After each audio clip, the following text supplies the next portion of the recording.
몸이 여기저기 아파가지고 병원에 가면 이제 MRI, CT 같은 거 네네. 검사하잖아요. 그런데 그런 검사를 많이 했는데도 특별히 원인을 못 찾을 때가 있어요. 네. 그럴 때는 도대체 어떻게 해야 되나요? 제가 실제로 그런 환자분들을 진료를 많이 하고 있는데요. 그러니까 예를 들면 보통 사람들이 이렇게 병원에 가면 다 원인을 찾게 됩니다. 시청자분들이 이제 목이 아파서 정형외과 같은 데를 가시면 이제 엑스레이를 찍죠. 우리가 목이 구조적으로 틀어졌는지, 염증이 있는지 이런 것들을 보게 되고, 혹은 또 완성적인 소화불량이 있으신 분들은 위내시경을 하기도 하죠. 안에 위염이나 역류성 식도염이나 이런 것들을 발견해서 그 원인을 치료하면 병이 낫게 되는 거거든요. 어떤 분들은 통증이 심하고 소화불량이 심하고 그 외에도 두통이라던가 만성적인 피로감 등을 비롯해서 여러 가지 증상들이 있는데 아무리 온갖 검사를 해봐도 나오지 않는 분들이 있습니다. 이런 분들 같은 경우가 자율신경이 문제일 수 있는데요. 제 환자분 중 40대 여성 환자분이셨습니다. 이분은 두통이랑 어지럼증, 소화불량, 만성적인 피로감으로 내원하셨어요. 처음에는 피로감이 너무 심해서 혹시 내가 어디 큰 병에 걸린가 아닌가 싶어서 온갖 혈액 검사도 많이 하시고 동네 병원뿐만 아니라 대학병원에서 여러 가지 검사를 다 받으셨던 분이셨습니다. 결과적으로 이분은 증상이 너무 심한데 대학병원 교수님께서 몸이 너무 정상이라서 사실 딱히 해줄 수 있는 게 없다. 그래도 증상이 너무 심하다면 정신과로 의뢰를 해주겠다라고 하셔서 항우울제나 항불안제를 처방받고 오신 분이 계셨습니다. 항우울제, 항불안제를 드시고 나셔서도 증상이 호전이 되지 않으셔서 저한테 내원을 하신 케이스였는데요. 이분은 알고 보니 다른 것들이 원인이 아니라 자율신경이 문제가 된 케이스셨습니다. 자율신경이라는 게 문제가 생겼을 때 그럴 수 있다는데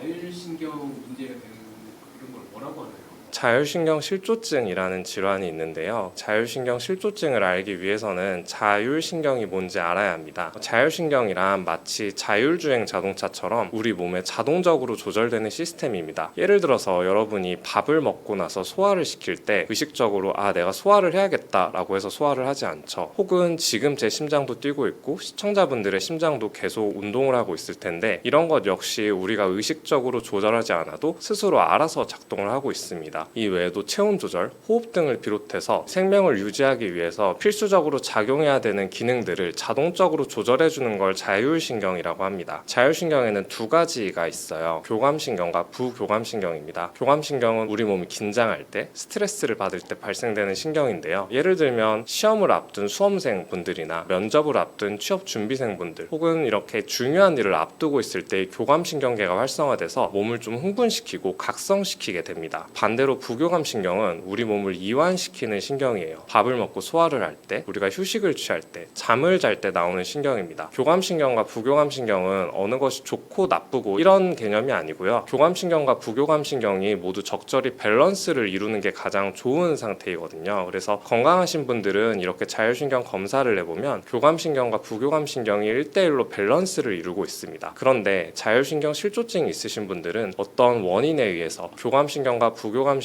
한쪽이 극단적으로 높아지게 되거든요. 이런 상태가 조절되지 못하고 지속적으로 몇 주, 몇 개월, 수년간 이어지는 것을 자율신경 실조증이라고 합니다. 교감신경, 부교감신경이 균형이 깨진 걸 자율신경 실조증이라고 한다고 하셨잖아요. 그럼 평상시 이제 내 몸에 어떤 증상이 나타날 때 균형이 깨진 건가? 라고 판단할 수 있을까요? 사실 교감신경과 부교감신경은 항상 1대1로 있지는 않고 건강한 사람도 하루에 수십 번 왔다 갔다 합니다. 예를 들면 100m를 전속력으로 달리기를 해보시면 숨도 가쁘게 쉬게 되고 심장도 빨리 뛰고 하시는 걸 느껴본 적이 있으시죠? 얼굴에 열도 오르고 심하면 땀이 나기도 합니다. 그런데 이런 상태가 1, 2분, 길어봤자 5분 내에 진정이 돼서 빨라졌던 심박수가 가라앉게 되거든요. 그런데 교감신경이 항진이 돼서 문제가 된 자율신경 실조증 환자분들은 내가 이렇게 100m 달리기를 한 것도 아닌데 수시로 심장이 뛰고 두근거리고 열감을 느끼시고 이런 상태가 조절되지 않고 하루 종일 이어지는 경우입니다. 그러니까 이유 없이 불안하거나 심장이 두근거리거나 몸에 열이 나거나 두통이나 목 어깨 결림이 있는 그런 증상들이 있을 때 자율신경 실조증이 있다고 의심해 볼 수 있겠죠. 그러면 단순히 심장이 두근거린다고 해서 자율신경 실조증이 있냐? 그런 것은 아닙니다. 세 가지 기준이 있는데요. 첫 번째로는 증상이 최소 3가지에서 5가지 혹은 그 이상 증상으로 복합적으로 나타나는 것이 특징입니다. 이런 증상들은 두통이나 어지럼증 혹은 불안이나 공황 같은 근골격계, 내과 질환, 정신과 질환을 막론하고 여러 가지로 나타날 수 있고요. 이런 증상들이 전신적이고 복합적으로 나타나게 됩니다. 두 번째로는 이런 증상이 한 부위가 아니라 전신적이고 굉장히 복합적으로 나타납니다. 내가 수족냉증이 있는데 머리가 아프다거나 만성적인 피로감이 있으면서도 목 어깨 결림이 있고 소화불량이 있다던가 이런 식으로 증상이 굉장히 복잡하게 나타나는 특징이 있습니다. 그리고 세 번째로는 이런 증상들이 항상 똑같이 나타나는 것이 아니라 내가 잠을 못 잤을 때, 좋지 않은 음식을 먹었을 때, 스트레스를 받았을 때 이렇게 몸이 많이 예민해지거나 외부 자극을 받았을 때 심해진다는 특징이 있습니다. 그러면 일상생활을 할 때 자율신경 실조증을 예방할 수 있는 그런 방법이 있나요? 제가 환자분들한테 흔히 자율신경 실조증은 생활습관병이라고 많이 말씀드리거든요. 어떤 얘기냐면 대부분 자율신경계 질환은 단순히 1, 2주 안에 갑자기 급성으로 생기거나 하지 않습니다. 굉장히 오랜 기간 스트레스 같은 것들이 누적이 되어 발생하거든요. 이런 분들의 생활 패턴을 보면 수면, 음식, 운동 여러 가지를 비롯해서 생활 리듬 자체가 완전히 망가져 있는 경우가 많습니다. 그래서 평상시 우리가 상식적으로 알고 있는 건강 수칙들을 지키는 게 중요한데 어떤 경우가 제일 나쁜 경우냐면 제 환자분들을 예시로 들면 직장인 환자분이셨어요. 예를 들면 이분이 일찍 퇴근하고 늦게까지 야근을 많이 하시는 분이셨는데 그러다 보니까 업무에서 받는 스트레스가 굉장히 많으셨거든요. 퇴근을 한 9시쯤 하시는 분이셨어요. 그래서 퇴근할 때까지 스트레스를 매일같이 받으시고 먹는 걸로 푸는 스타일이셨습니다. 그래서 우리가 스트레스를 받을 때 흔히 폭식을 하는 경우가 있는데 폭식을 할 때 건강한 음식들을 먹지 않죠. 저녁 9시에 퇴근을 해서 또 야식을 드시는데 이때 드시는 음식들이 마라탕이라던가 떡볶이라던가 치킨, 피자 같은 자극적인 음식들을 많이 드시는 케이스셨고 이러다 보니까 또 수면까지 불량이 온 케이스였어요. 그래서 스트레스를 받고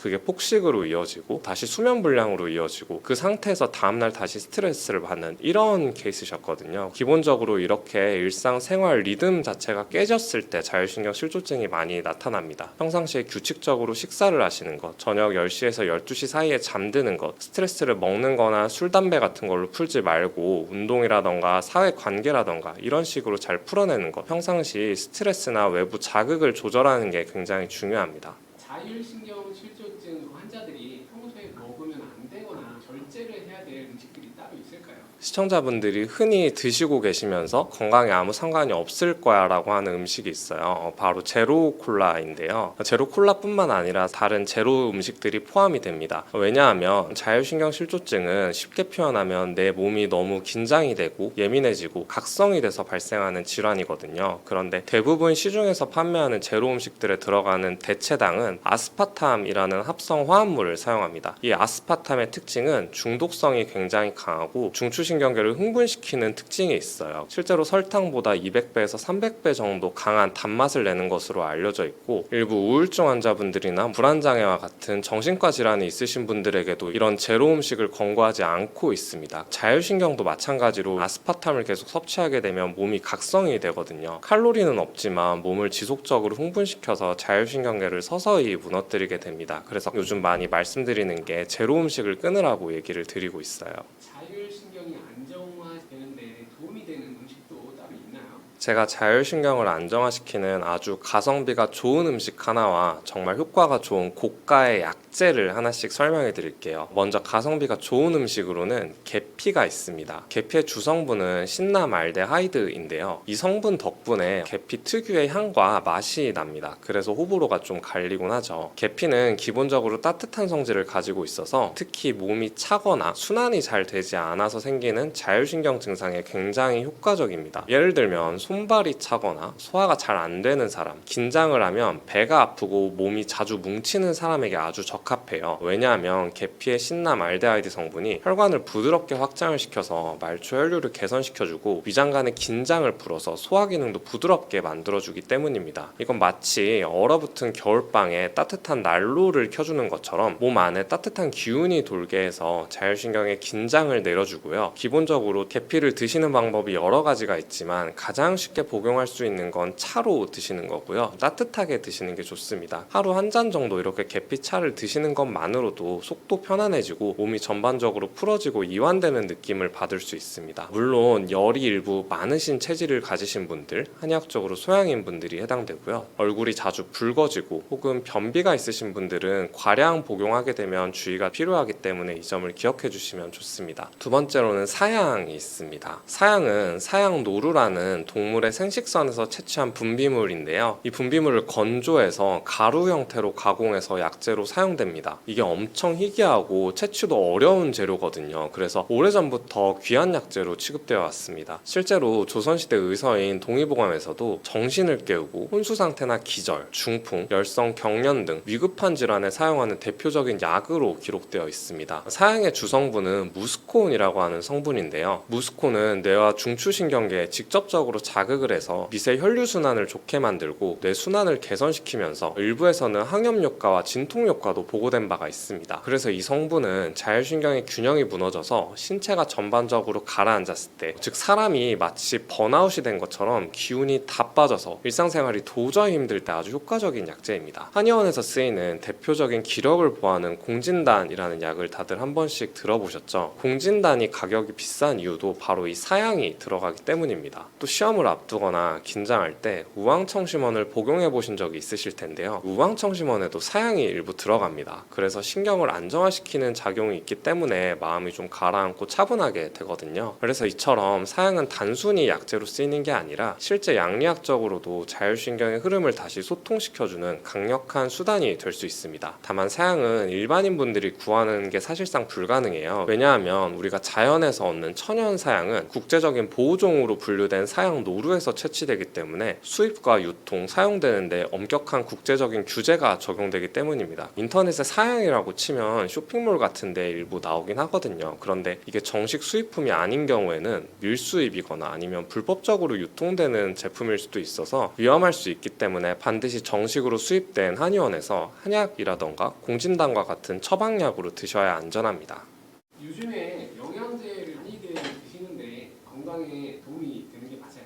영양제도 환자분들이 저한테 정말 많이 여쭤봐 주시는데요. 그때마다 말씀드리는 게 영양제는 말 그대로 영양을 보충해주는 제제입니다. 약은 아니거든요. 실제로 영양제가 효과가 너무 강하면 영양제로 나올 수 없고 약으로 나와야 해요. 근데 이렇게 영양제로 허가를 내주는 것 자체가 효과가 어느 정도 제한이 있다는 뜻이거든요. 예를 들면 식사로 충족되지 못하는 부분을 영양제가 어느 정도 채워줄 수 있지만 영양제가 절대 만병통치약은 아닙니다. 비유를 해보면 건물이 있다고 하면 건물에는 여러 가지 기둥들이 있잖아요. 기둥들을 보면 제일 핵심 기둥, 이게 무너지면 건물 전체가 무너지는 기둥이 있어요. 기본적으로 식사가 바로 이 가장 중요한 핵심 기둥에 해당됩니다. 핵심 기둥을 보조하는 주위에 있는 여러 보조 기둥들이 바로 영양제라고 생각하시면 되세요. 그래서 핵심 기둥이 약한 집에서 계속 보조 기둥만 여러 가지를 세운다고 집이 튼튼해지지 않잖아요. 이런 것처럼 기본적인 식생활이 무너지면 어떠한 영양제도 효과를 발휘하기가 어렵습니다. 하지만 현대인분들은 이렇게 규칙적인 식사를 하기가 어려우신 경우가 많죠. 식사량이 적거나 한 가지 식품에 좀 편중돼서 드시는 분들, 질환이 있거나 약물을 복용하면서 체내 소모량이 증가하신 경우, 이 외에도 만성적인 피로, 수면 불량, 피부 질환을 비롯해서 기능학적으로 보완이 필요한 경우에는 충분히 영양제가 약만큼 도움이 될 수 있습니다. 영양제는 내가 부족한 영양 부분을 채워주는 역할이지 병을 직접 고치는 약이 아니라는 점을 이해하는 것이 중요합니다. 영양제 종류도 굉장히 많이 있는데요. 그 중에서 주의해서 먹어야 될 영양제가 있을까요? 기본적으로 모든 영양제가 무조건 많이 먹어서 안전하지는 않습니다. 특히 요즘은 고용량 복용이 유행인데 고용량으로 특정 영양제를 장기간 복용했을 때 오히려 부작용이 나타나거나 아니면 간이나 신장에 부담이 생길 수 있는 영양제들이 존재해요. 대표적으로 예시를 들면 많이들 챙겨 드시는 영양제로 비타민C가 있습니다. 이걸 안 드시는 분이 사실 찾기가 힘들죠. 비타민C는 대표적인 수용성 항산화 물질로 면역력 향상, 피로 회복, 피부 미용 등을 이유로 많은 사람들이 사람들이 복용을 하고 있습니다. 그런데 이런 분들은 좀 주의가 필요해요. 예를 들면 고용량으로 복용했을 때는 소화기를 자극해서 위상 과다를 일으키거나 속쓰림, 위염을 유발할 수 있습니다. 결석이 있으신 분들도 비타민C가 체내에서 대사되면서 옥살산이라는 물질로 변환이 되는데, 이런 옥살산은 칼슘과 결합을 해서 결석을 유발할 수 있거든요. 그래서 결석이 있으신 분들도 이런 비타민C를 함부로 섭취하시면 안 되고요. 그 다음 비타민C를 많이 드시는 이유가 이게 어느 정도는 흡수가 되고 나머지는 수용성이니까 몸에서 다 빠져나간다고 해서 이제 많이 복용을 하시는 건데, 이때 몸에서 빠져나갈 때 신장을 통해서 배설이 됩니다. 신장 기능이 떨어지신 분들도 이런 비타민C를 고용량으로 복용하시는 건 주의가 필요합니다. 특히 여성분들께서 어지럼증이 나타나면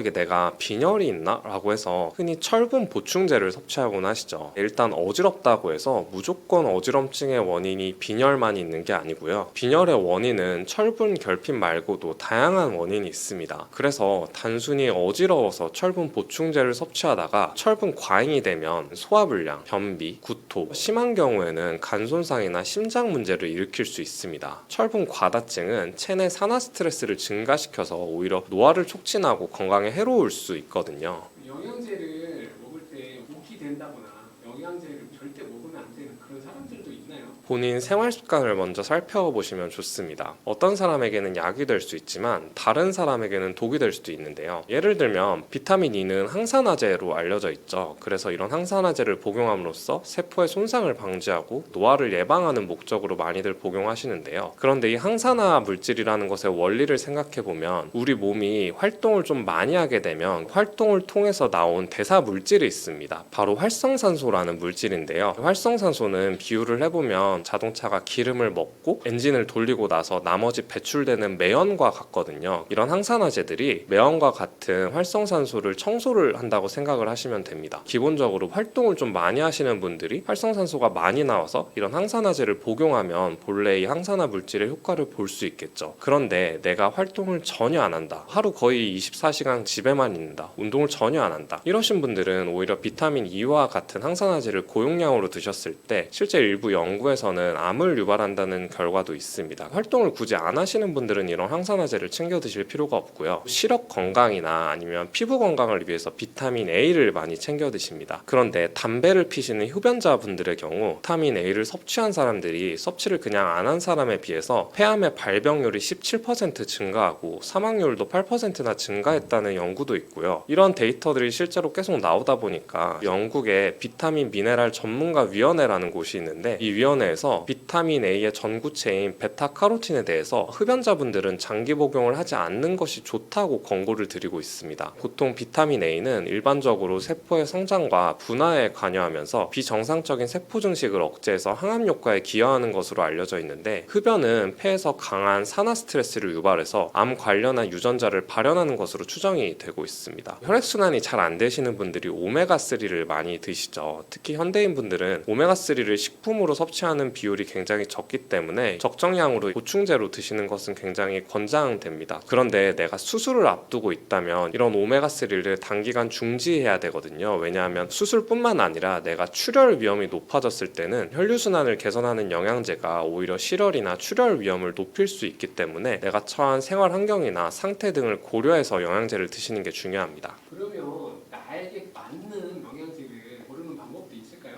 가장 좋은 방법은 본인의 식습관, 체질, 증상, 혈액검사 등 건강 상태를 바탕으로 맞춰서 설계를 하는 것입니다. 가장 나쁜 게 나 그냥 피곤하니까 비타민 먹어야겠다, 면역력에 좋다고 하니까 유산균을 먹어야겠다, 이런 식으로 무작정 섭취를 하기 쉽거든요. 이렇게 접근을 하시는 게 좋습니다. 첫 번째로 최근 3개월 내에 내가 가장 불편한 증상이 어떤 건지 한번 살펴보세요. 예를 들면 내가 피곤하다, 잠이 잘 오지 않는다, 소화가 잘 안 된다, 집중력이 떨어진다, 이런 증상들을 체크하고 원인이 뭔지, 어떤 영양소의 부족 때문인지 체크를 해보시고 드시는 게 좋고요. 최근에 건강검진을 하셨다면 어떤 성분들이 부족한지 결과에 다 나오거든요. 대표적으로 비타민 D, 간 수치가 높다거나 혈당 문제가 있다던가 이렇게 문제가 있을 때 부족한 부분을 채워서 드시면 좋고요. 평상시에 먹는 식단 패턴도 중요합니다. 고기를 많이 먹고 채소를 잘 먹지 않는다고 하면 유산균 같은 것들을 챙겨 드시는 게 좋고요. 혹은 나는 고기는 잘 못 먹고 채식 위주나 샐러드만 먹어, 이러신 분들은 단백질 보충제를 드시는 것도 도움이 됩니다. 내가 먹지 못하는 음식, 자주 거르는 식사 같은 것들도 한번 체크를 해보시고요. 나머지로는 기본적으로 자기가 가지고 있는 체질, 찬 음식에 약한지, 뜨거운 음식을 먹지 못하는지, 쉽게 체하는지 이런 것들을 확인하시는 게 좋습니다. 비유를 하면 몸이라는 토양에 어떤 비료가 필요한지는 토양 분석을 해야 이제 알 수 있거든요. 이것과 같다고 생각하시면 됩니다. 무조건 피곤하다고 해서 홍삼을 먹으면 열이 많은 체질이신 분들은 오히려 안면 홍조나 여드름이 날 수 있고요. 또 면역력이 떨어져서 감기에 잘 걸린다고 유산균을 무작정 섭취하면 오히려 복부 팽만감을 유발하거나 설사를 유발할 수 있습니다. 그렇다면 원장님 같은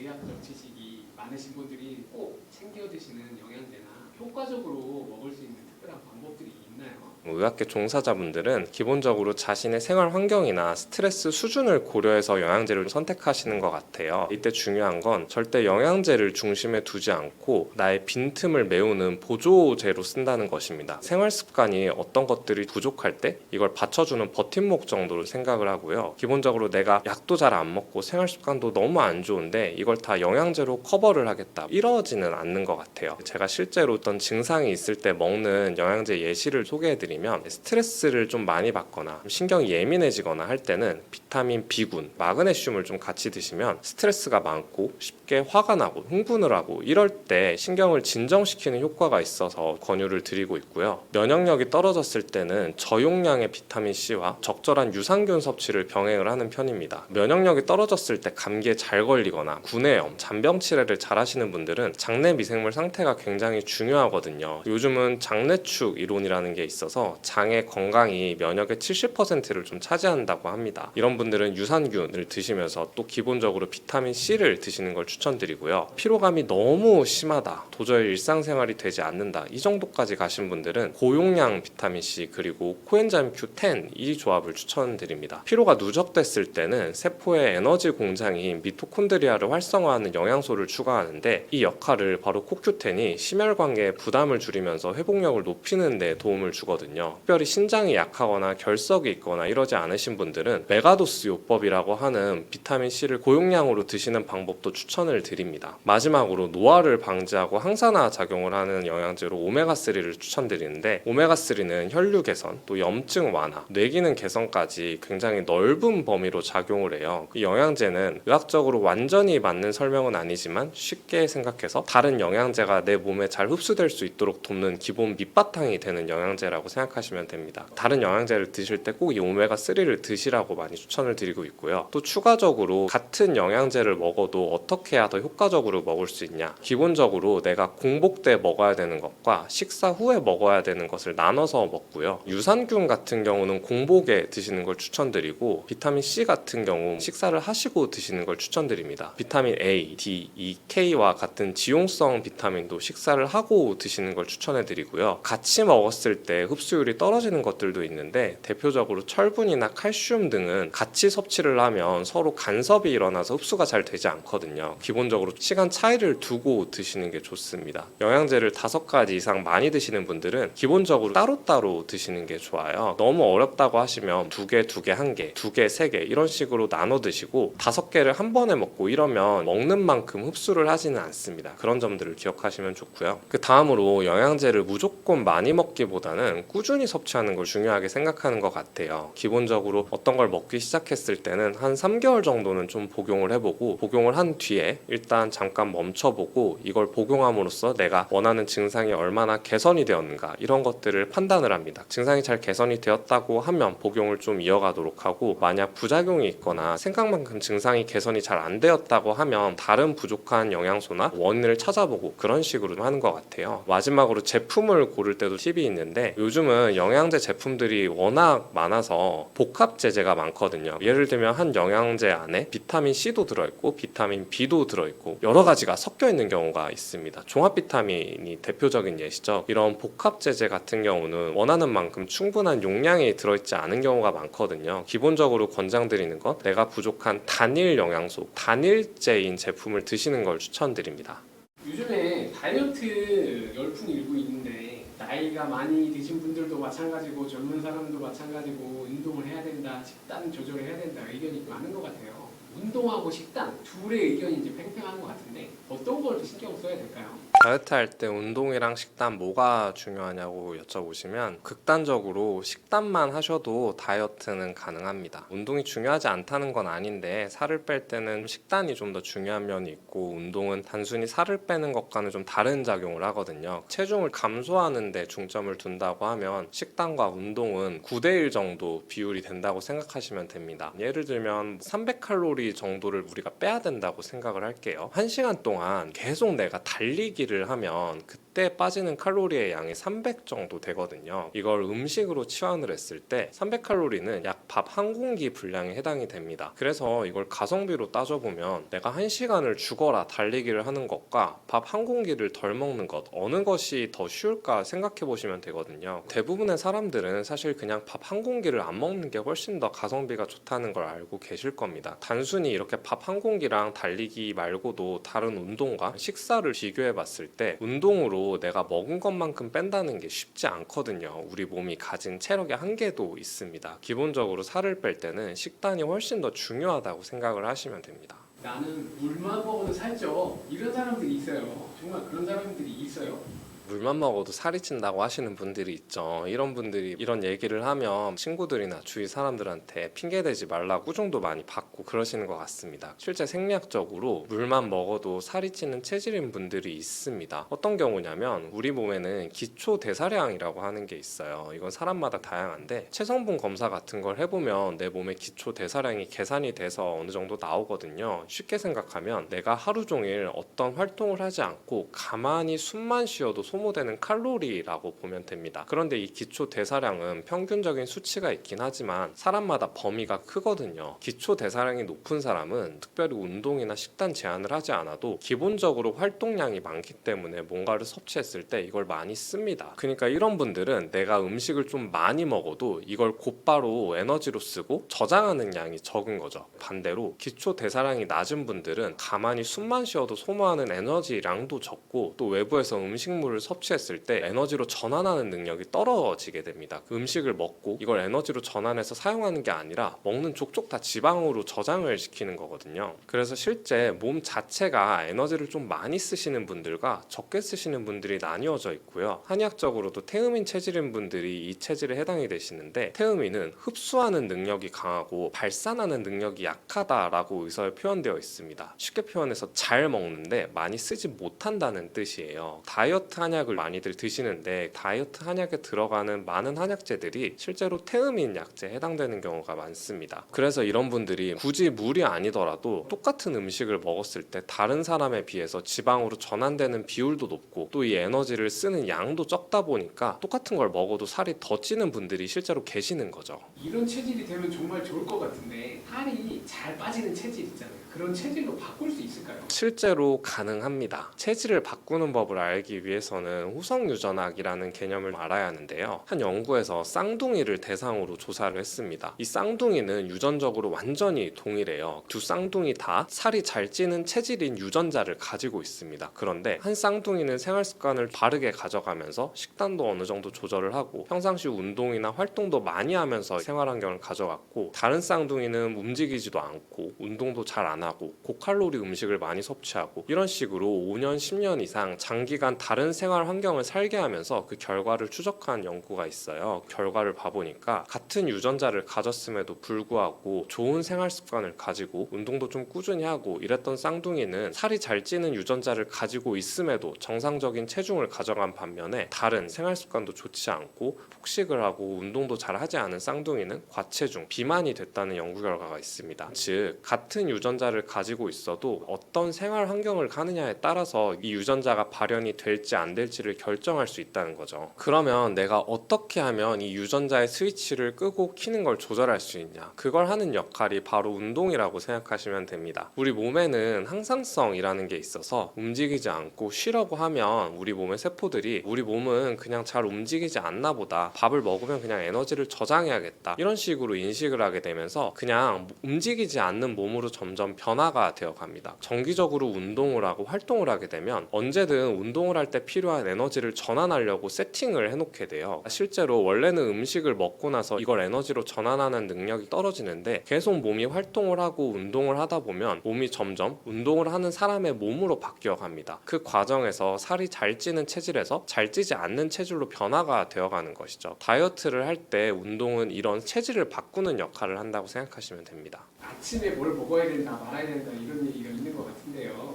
아침에는 어떤 걸 먹는 게 좋은 건가요? 아침 식사를 정할 때는 세 가지 원칙이 있습니다. 첫 번째로는 위장에 부담을 주지 않아야 하고요. 두 번째로는 혈당 스파이크를 유발하면 안 됩니다. 그리고 세 번째로는 아침에도 질이 좋은 단백질과 지방을 충분하게 섭취해야 돼요. 생각보다 이 세 가지 원칙을 지키면서 음식을 드시는 분들이 거의 없을 텐데요. 여러 가지 음식들이 있지만 제가 실제로 먹는 음식들을 추천드리겠습니다. 우선 그릭 요거트인데요. 그릭 요거트에는 단백질 그리고 풍부한 유산균이 있죠. 저는 실제로 무지방 그리고 당이 들어있지 않은 그릭 요거트를 좀 먹고 있고, 그 다음으로는 딸기를 추천드립니다. 아침에 여러 가지 과일을 드시는데 사실 과일도 당이 들어있는 경우가 많아서 이게 잘못 섭취하게 되면 혈당 스파이크를 유발하게 돼요. 그런데 블루베리나 스트로베리 이런 베리류, 그러니까 딸기는 당 성분은 적으면서 항산화 물질 같은 것들이 풍부하거든요. 아침에 한 3개에서 4개 정도 과일을 드신다고 하면 딸기, 혹은 딸기가 좀 맞지 않다고 하면 블루베리 같은 것들을 드시라고 추천을 드리고요. 그 다음으로는 견과류입니다. 지방이 무조건 나쁜 게 아닌데 우리가 지방은 무조건 나쁜 것이라고 생각하는 경향이 있죠. 지방에도 여러 가지 종류가 있어서 우리가 먹으면 좋은, 질이 좋은 지방들이 있거든요. 요즘은 이렇게 견과류가 한 봉지로 나오는 것들이 있는데 그런 것들은 한 봉지 정도만 먹어도 내가 하루에 필요한 지방량을 어느 정도 충분히 섭취할 수 있습니다. 그래서 이렇게 견과류 드시는 걸 추천드리고, 그 다음으로는 100% 다크 초콜릿인데요. 100% 다크 초콜릿은 생긴 거는 똑같이 초콜릿처럼 생겼는데 맛이 완전히 다릅니다. 설탕 이런 게 들어있지 않고 순수 카카오에는 풍부한 폴리페놀과 같은 항산화 물질이 들어있어요. 이런 다크 초콜릿 같은 것들 한 3조각에서 4조각 정도 드시라고 추천을 많이 드리고 있습니다. 아침에 절대 먹으면 안 되는 음식들은 어떤 게 있을까요? 아침에 피해야 되는 음식들이 있는데요. 공복 시에 식사를 해야 되기 때문에 공복 때는 위산도 상대적으로 강하고 우리 위장 기능도 완전하게 활성화되지 않은 상태거든요. 자극적인 음식을 드시거나 혈당을 급격하게 올리는 음식은 반드시 피하시는 게 좋습니다. 정말 많이 드시는데 아침에 먹으면 나쁜 음식들이 있는데요. 대표적으로는 과일 주스가 있습니다. 과일을 좀 하나하나 씹어서 먹는 게 귀찮으니까 믹서기로 갈아서 많이 드시죠. 이런 과일 주스들 혈당을 빠르게 올리면서 혈당 스파이크를 유발하고요. 그러면서 인슐린도 과다 분비를 하게 됩니다. 실제로 과일 주스로 먹게 되면 고체 상태에서 씹어서 먹는 것보다 과하게 먹게 될 확률이 높아요. 왜냐하면 그냥 마시게 돼서 그렇거든요. 그래서 잠깐 먹을 때는 힘이 나는 것 같다가 혈당 스파이크가 일어나고 오히려 기력이 떨어지고 피곤함을 느끼거나 금세 배고파지게 됩니다. 특히 오렌지 주스나 포도 주스 같은 고당류 주스들은 반드시 피하시는 게 좋고요. 두 번째로는 커피입니다. 아침에 일어나자마자 잠을 깬다고 커피를 드시는 경우가 있는데요. 아침에 일어날 때 우리 몸에서는 스트레스 호르몬인 코티솔이 분비가 됩니다. 이런 코티솔은 몸을 흥분시키는 교감신경 항진 증상을 일으키거든요. 커피도 마찬가지로 교감신경을 항진시켜서 우리 몸을 각성시키고 깨우게 됩니다. 그런데 일어나자마자 커피를 먹게 되면 내가 안 그래도 생리적으로도 코티솔이 나오고 있는데 커피를 마심으로써 이 증상이 더 심하게 되거든요. 만약에 커피를 드신다고 하시면 일어나자마자 바로 드시는 것보다는 약 1시간 정도 지나고 나서 드시는 걸 추천해 드리고요. 마지막으로는 빵이나 시리얼 같은 고탄수화물 식단입니다. 특히 시리얼 같은 것들을 이제 우유에 많이 드시는데 흔히 제품을 살 때 이런 시리얼에 많은 비타민, 미네랄 등이 함유되어 있다고 써 있긴 하지만 그런 좋은 성분들보다 그냥 탄수화물이 높은 경우가 많거든요. 이런 탄수화물을 아침부터 먹게 되면 급격하게 혈당을 올리게 되고 반대로 식이섬유는 부족해서 지방 저장량을 급속하게 올리게 됩니다. 밥 먹고 나서 느껴졌던 포만감도 금세 사라지게 되거든요. 이런 것들을 피하시는 게 좋습니다.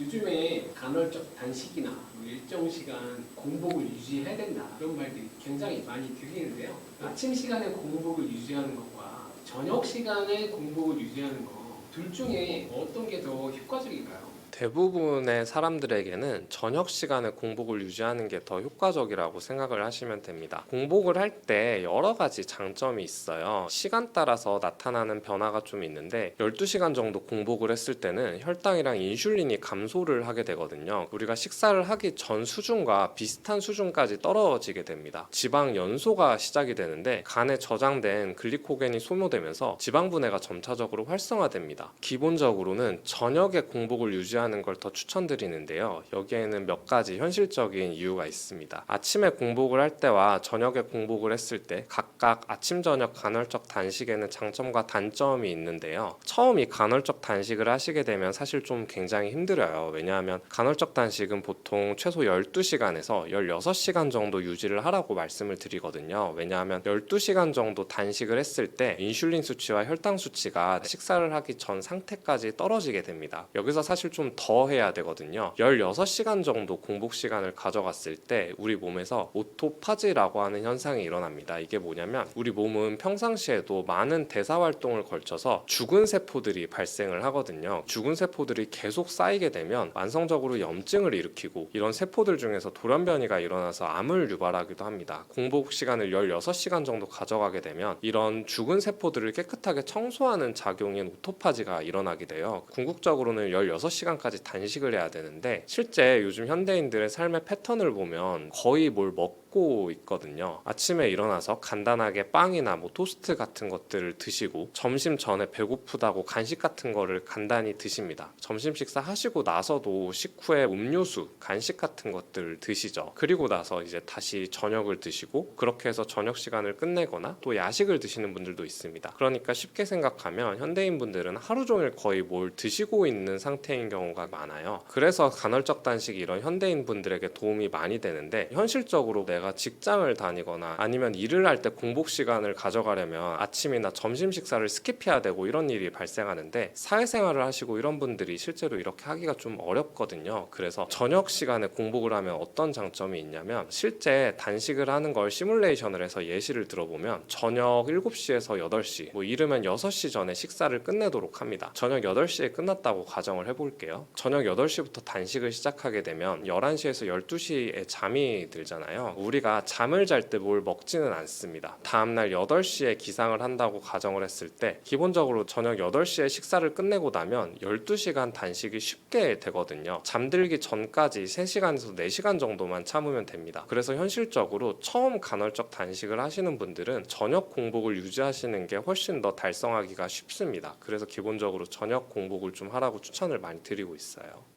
몸이 여기저기 아파가지고 병원에 가면 이제 MRI, CT 같은 거 네네. 하잖아요. 그런데 그런 검사를 많이 했는데도 특별히 원인을 못 찾을 때가 있어요. 네. 이럴 때는 도대체 어떻게 해야 되나요? 제가 실제로 그런 환자분들을 치료를 많이 하고 있는데요. 그러니까 예를 들면 보통 사람들이 이렇게 병원에 가면 다 원인을 찾게 됩니다. 시청자분들이 이제 목이 아파서 정형외과 같은 데를 가시면 이제 엑스레이를 찍죠. 우리가 목이 구조적으로 틀어졌는지, 염증이 있는지 이런 것들을 보게 되고, 혹은 또 완성적인 소화불량이 있으신 분들은 위내시경을 하기도 하죠. 안에 위염이나 역류성 식도염이나 이런 것들을 발견해서 그 원인을 치료하면 병이 낫게 되는 거거든요. 어떤 분들은 통증이 심하고 소화불량이 심하고 그 외에도 두통이라던가 만성적인 피로감 등을 비롯해서 여러 가지 증상들이 있는데 아무리 온갖 검사를 해봐도 나오지 않는 분들이 있습니다. 이런 분들 같은 경우가 자율신경이 문제일 수 있는데요. 제 환자분 중 40대 여성 환자분이셨습니다. 이분은 두통이랑 어지럼증, 소화불량, 만성적인 피로감으로 내원하셨어요. 처음에는 피로감이 너무 심해서 혹시 내가 어디 큰 병에 걸린가 아닌가 싶어서 온갖 혈액 검사도 많이 하시고 동네 병원뿐만 아니라 대학병원에서 여러 가지 검사를 다 받으셨던 분이셨습니다. 결과적으로 이분은 증상이 너무 심한데 대학병원 교수님께서 몸이 너무 정상이라서 사실 딱히 해줄 수 있는 게 없다. 그래도 증상이 너무 심하다면 정신과로 의뢰를 해주겠다라고 하셔서 항우울제나 항불안제를 처방받고 오신 분이 계셨습니다. 항우울제, 항불안제를 드시고 나셔서도 증상이 호전이 되지 않으셔서 저한테 내원을 하신 케이스였는데요. 이분은 알고 보니 다른 것들이 원인이 아니라 자율신경이 문제가 된 케이스셨습니다. 자율신경이라는 게 문제가 생겼을 때 그럴 수 있다는데 자율신경 문제가 되는 그런 걸 뭐라고 하나요?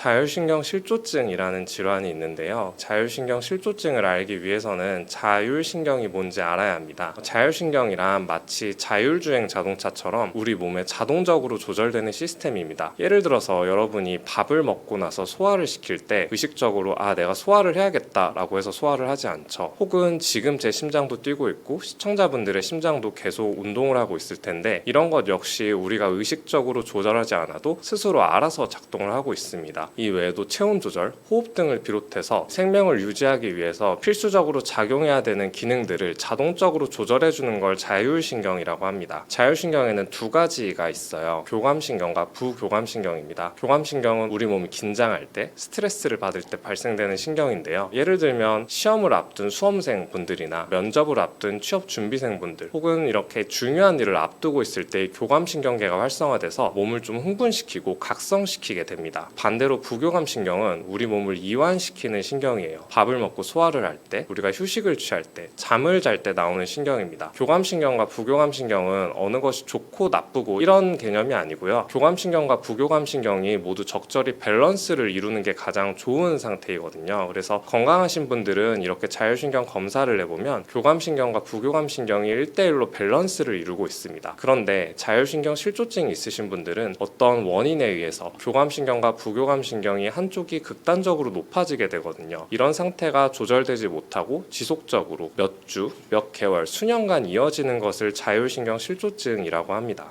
교감신경, 부교감신경이 균형이 깨진 걸 자율신경 실조증이라고 한다고 하셨잖아요. 그럼 평상시 이제 내 몸에 어떤 증상이 나타날 때 균형이 깨진 건가라고 판단할 수 있을까요? 사실 교감신경과 부교감신경은 항상 1대1로 있지는 않고 건강한 사람도 하루에 수십 번 왔다 갔다 합니다. 예를 들면 100m를 전속력으로 달리기를 해보시면 숨도 가쁘게 쉬게 되고 심장도 빨리 뛰고 하시는 걸 느껴본 적이 있으시죠. 얼굴에 열도 오르고 심하면 땀이 나기도 합니다. 그런데 이런 상태가 1, 2분, 길어봤자 5분 내에 진정이 돼서 빨라졌던 심박수가 가라앉게 되거든요. 그런데 교감신경이 항진이 돼서 문제가 된 자율신경 실조증 환자분들은 내가 이렇게 100m 달리기를 한 것도 아닌데 수시로 심장이 뛰고 두근거리고 열감을 느끼시고 이런 상태가 조절되지 않고 하루 종일 이어지는 경우입니다. 그러니까 이유 없이 불안하거나 심장이 두근거리거나 몸에 열이 나거나 두통이나 목 어깨 결림이 있는 그런 증상들이 있을 때 자율신경 실조증이 있다고 의심해 볼 수 있겠죠. 그러면 단순히 심장이 두근거린다고 해서 자율신경 실조증이 있냐? 그런 것은 아닙니다. 세 가지 기준이 있는데요. 첫 번째로는 증상이 최소 3가지에서 5가지 혹은 그 이상으로 복합적으로 나타나는 것이 특징입니다. 이런 증상들은 두통이나 어지럼증 혹은 불안이나 공황 같은 근골격계, 내과 질환, 정신과 질환을 막론하고 여러 가지로 나타날 수 있고요. 이런 증상들이 전신적이고 복합적으로 나타나게 됩니다. 두 번째로는 이런 증상이 한 부위가 아니라 전신적이고 굉장히 복합적으로 나타납니다. 내가 수족냉증이 있는데 머리가 아프다거나 만성적인 피로감이 있으면서도 목 어깨 결림이 있고 소화불량이 있다던가 이런 식으로 증상이 굉장히 복잡하게 나타나는 특징이 있습니다. 그리고 세 번째로는 이런 증상들이 항상 똑같이 나타나는 것이 아니라 내가 잠을 못 잤을 때, 좋지 않은 음식을 먹었을 때, 스트레스를 받았을 때 이렇게 몸이 많이 예민해지거나 외부 자극을 받았을 때 심해진다는 특징이 있습니다.